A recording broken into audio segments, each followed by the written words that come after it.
is, are we seeing offers right now where the sellers are paying for buyers' closing costs? And I know talking to our lender about this, he is saying no, to be honest. He hasn't written up and, been working on his end with something like that.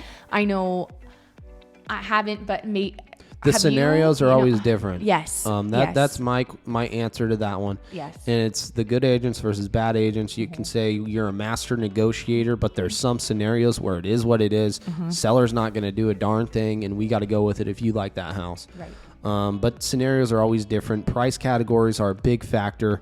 And, I mean, I have been seeing more posts, more comments about closing costs being paid for instance, in my story, we got our closing costs, a portion, not all of them, but a portion paid for. And that, in a sense, saves my buyer thousands of dollars. And that makes it a victory within itself, especially in a market like this one. Because remember, we're in historical times still as a seller. You are making the most money you have ever made on a sell if you were to sell your home right now. So with that being said, I think paying for a couple $1,000s in closing costs in uncertain times in some sales is worth it, certainly. And that's a conversation to be had with a broker. Okay.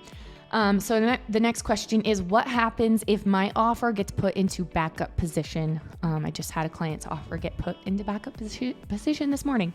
So basically, what that means is you will have the first choice to open escrow and begin the closing process on that home, be purchasing it, if for some reason something falls through with the buyer that was accepted. So you're basically next in line. Now, you can still look at houses and make offers when you're in backup position on a home. And if you find something you like better, or simply if you just change your mind, you don't have to go, you can back out of backup position. You don't have to go forward with it. Last question is, I'm going to be purchasing a home out of state. Do I need to plan to get off work to fly down to the state I'm purchasing in for closing? Great question. No.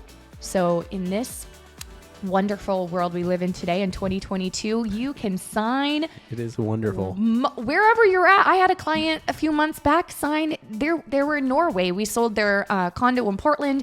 They live in Norway, outside of Oslo, and they never came down here during the sale, during the process. We did everything, hands off. And can you imagine? They signed in Norway. And so we're able to arrange either for you to sign at the nearest branch of where we're signing or a notary. I've had someone ask, can you DocuSign it? No, we can't DocuSign it because that. Can we DocuSign it? No, can they DocuSign it? That could be very illegal, but we can arrange for it to happen. So you do not need to come down here. You'll get an official closing. notary sent to your door if needed, or a meeting spot, depending on locations. And that's why we have really put together the best team. Yes. I have the best team behind us at Vettrus Crawford Realty. And this is through all experienced transactions, experienced deals, negotiating. I'm not a master negotiator, but I am a master negotiator in my mind. So I'll let you take that however you want. But what I'm trying to say is we tried and we have created opportunity for you, whether you're a seller, whether you're a buyer, to be put in the right positions at the right time to make you the most money or even save you the most money. And that's the cool part working with Vettrus Crawford Realty. Right. Yeah, you said it all. All right. You have anything else to add before we wrap up? That's it. I wouldn't let the headlines fear. I wouldn't let the headlines scare you. In fact, after this video, go Google, go do your own research, see what's going on around you in each neighborhood. And I have a really cool system. It's called HomeBot. If you want to know what your area, location, or home value is worth, I've paid into a really cool system. So all you have to do is drop a comment, maybe a phone number. No, don't comment your phone number. How would they contact us, Mariah? What's the best way to contact us? Oh, to reach out? Yeah. Okay, the best way to contact us is through our website or shoot us an email. Our website is vettruscrawfordrealty.com. And of course, that'll all be in the description below, so you can find that.